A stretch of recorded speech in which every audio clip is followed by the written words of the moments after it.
இந்த தெர்சினோசாரஸ்கள் வெறும் 6 மாதங்களுக்கு முன்பு முட்டையிலிருந்து பிறந்தவைகள். அவர்களது கைமுட்கள் கத்திகளைப் போல தோன்றினாலும் அவை சாலட் பரிமாறுபவர்களையே போல பயன்படுத்தப்படுகின்றன. ஏனெனில் இவை தாவர சாப்பாளர்கள். இந்த காடு எந்த வகை உணவையும் வழங்குகிறது. எங்கு தேடுவது தெரிந்தால் இது இயற்கையின் இனிமை நிறுத்திய தாராள ஊட்டச்சத்து தேன். ஆனால் இது பெரும்பாலானவற்றை விட குறைந்த உயரத்தில் உள்ளது. இதை தவறவிட ஒருபோதும் கூட முடியாது. பெரும்பாலான டைனோசாரஸ்களால் வித்தியாசமாக இளைய தெர்சினோசாரஸ்கள் இருக்கும். என்றாலும் அவை முற்றிலும் வல்லுநர்கள் அல்ல. இந்த இடம் மேலேதான் இருக்கிறது. கோபமான தேனீகள் மெக்சிகன் வேவ் அலை எடுத்து உட்புற விடுபவர்கள் தங்கச் சொல்கிறார்கள்.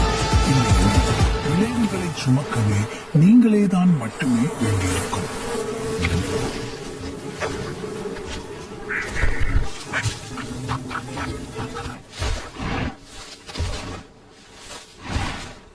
நன்றி. ஒரு மிகவும் பெரிய பழமையான முதிர்ந்த தெர்சினோசாரஸ். இது மிகவும் மகத்தான மிகப்பெரியது. 30 அடி உயரமும் ஒட்டுமொத்தம் 5 டன் எடையும் உள்ளது.